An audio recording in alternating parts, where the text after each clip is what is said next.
Scientists had to come up with a completely crazy theory about where humans came from. What could it be?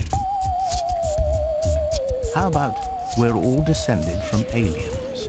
If you go back far enough, then the ancestor of living things on Earth would be extraterrestrials. And that would include humans. And that would include humans. It's an astonishing claim. Have all these scientists beavering away in their ivory towers been reading too much science fiction?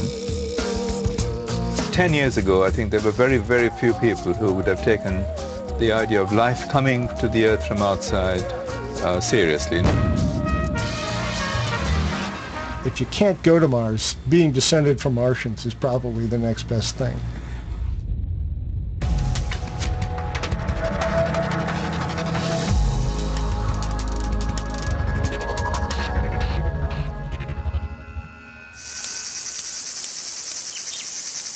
It's a hot and humid July in 2001, and something very strange has happened on planet Earth. ഇംഗ്ലണ്ടിലെ ശാസ്ത്ര സ്ഥാപനമായ astrophysics and space science ശാസ്ത്രജ്ഞരുടെ പഠന റിപ്പോർട്ടിന് അംഗീകാരം നൽകി. Here in southern India, many villages are the focus of a possible alien invasion. It starts with rain. Red rain. The local people were horrified.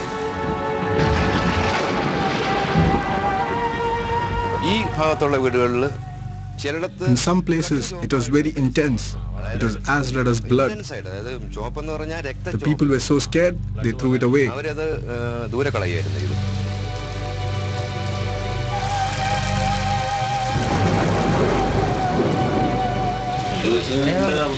According to Hindu religion, it is an era of destruction, Kali Yugam, and these are the signs. There will be chaos and it will rain fire.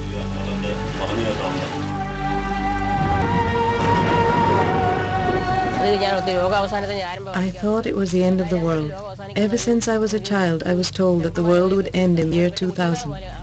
And when the rain came, I thought it was a warning sent from God, and I was very scared.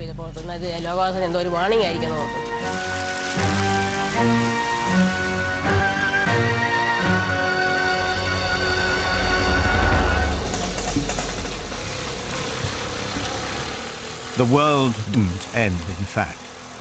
But the red rain continued for 2 long months. Working in the area was a physicist. He didn't know it at the time, but his life was about to change forever. His name is Dr. Godfrey Lewis. I have heard about the news reports, and as the days went by, it became more and more mysterious.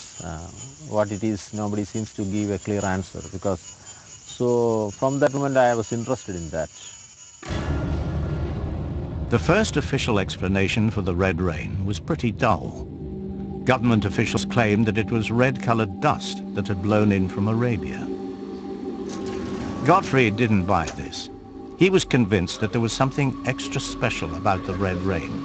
He trailed around villages collecting samples, and under an electron microscope he saw that the particles weren't dust at all.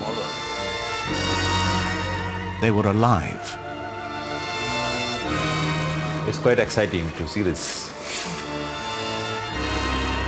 They look like red blood cells, but they are not, because this is having a very thick cell wall, and that cell wall is not there in the blood cells. But what was this mysterious life form? There was only one way to find out. Take a look at the DNA.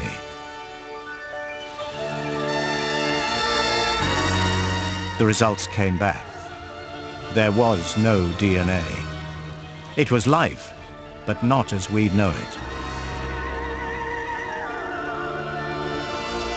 All life on Earth depends in one way or another on DNA, the carrier of all genetic information. If the red rain cells didn't have DNA, then it meant only one thing to Godfrey. They had come from outer space. The staggering claim is that this possibly extraterrestrial. That's a big claim, I know. But all the experiments are supporting this claim. A big claim is putting it mildly. These tiny cells, just 8 thousandths of a millimeter across, might actually be aliens. A close encounter is big news, and around the world the wires were buzzing, people desperate to find out more.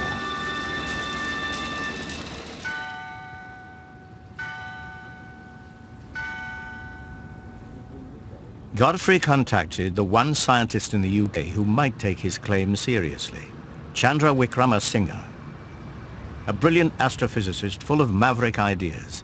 He's been based at Cardiff University for the last 30 years.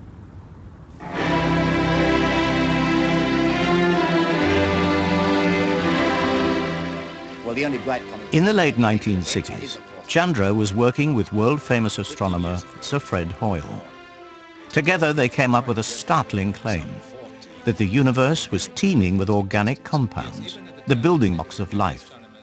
Sir Fred and Chandra then went even further. They were convinced that comets actually contain life itself, and they used clever astronomical techniques to prove it. I think it's true to say, isn't it, that if your theory is correct, life not only may be spread throughout the universe, it must be. Surely there must be many places where this has happened. Do you have an idea of the numbers? The numbers must be very favorable, Fred, isn't it? Yeah. There are billions of stars in the galaxy which are probably very similar to the Sun, and very similar to the extent of being able to support planetary systems. So it would really be very surprising if life is not, if the galaxy is not just teeming with life.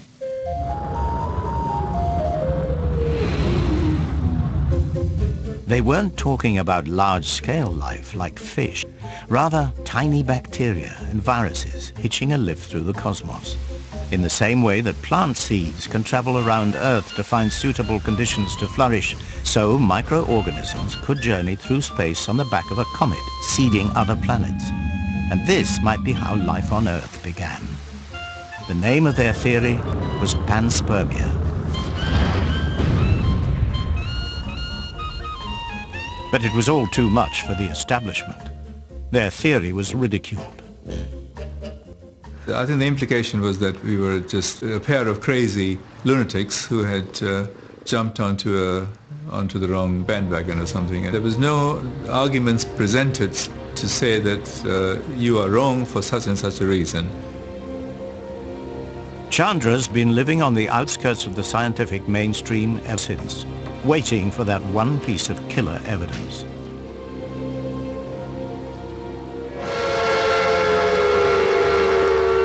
Flying saucers have invaded our planet. Washington, London, Moscow are key targets.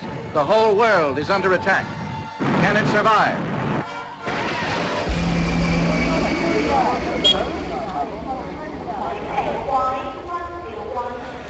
Hello, Godfrey. So nice to meet you after all the weeks of correspondence. Thank you very much. Could the red rain really be the smoking gun he's been waiting for?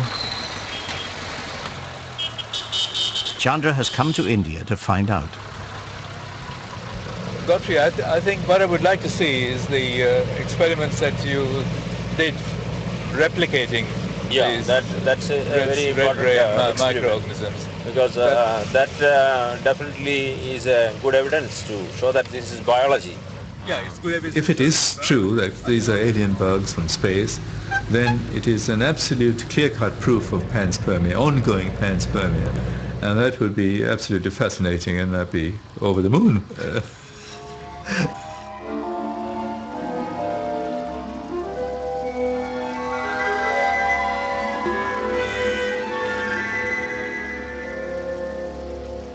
For the theory of panspermia to have any credibility requires a massive leap in our understanding of the universe.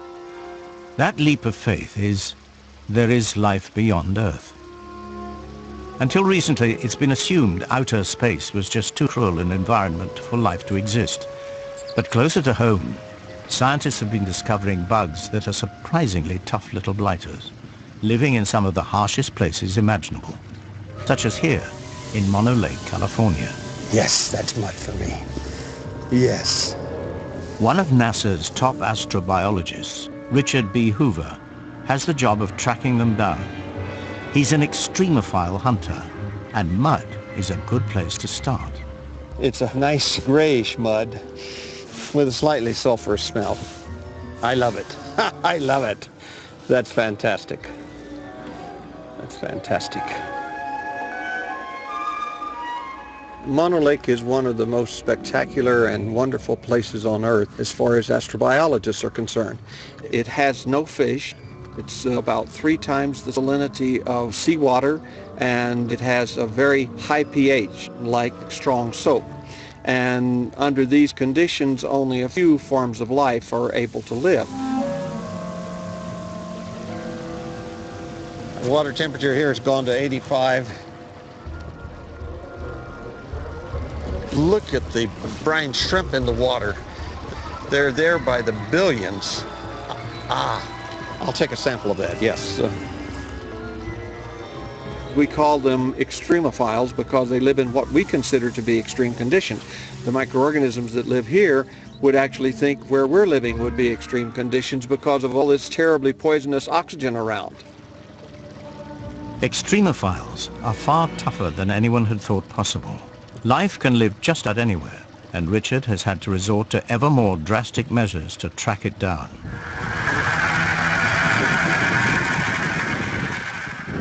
We have a new microorganism that was collected in the guano of the penguin during the expedition to Antarctica, and this microorganism is actually able to grow at temperatures of -5°C. Fantastic. So basically you found it in penguin shit. Penguin do is perhaps the more polite way. But yes, guano is a very interesting source for these kind of strange exotic microorganisms, particularly from places like Antarctica and Patagonia. And we thought you were weird getting mud sample.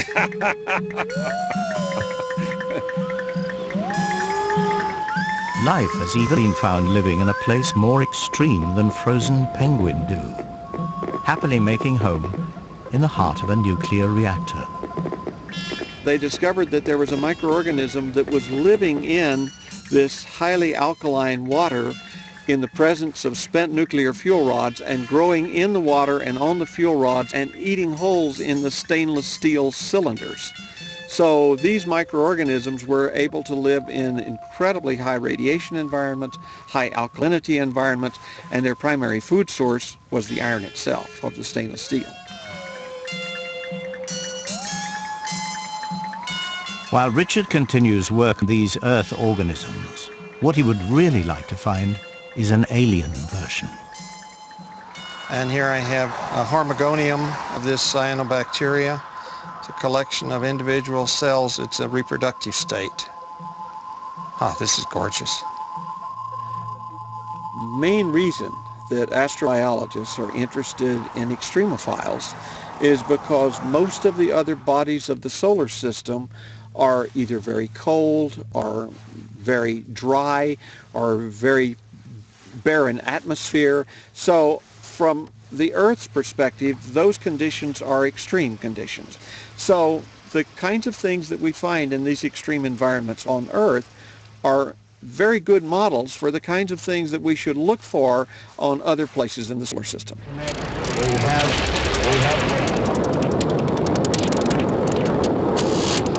If life is ever found beyond Earth, it will be a vital pillar to the theory of panspermia, and the guys most likely to succeed are NASA.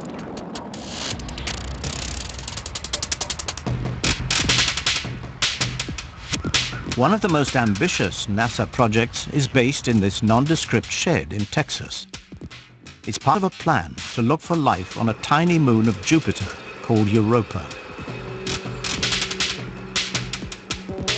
Leading the team is alien hunter Bill Stone. I'm just an engineer and an explorer. To me, there's a frontier out there for us to explore. Some of those things we can do by ourselves, manned exploration. Personally, I would prefer to do that if I could, but there are some places that right now we can't go, but with robots we can learn from, and Europa is one of those places right now. Bill's goal is to make an autonomous robot submarine that will hopefully find alien life on Europa.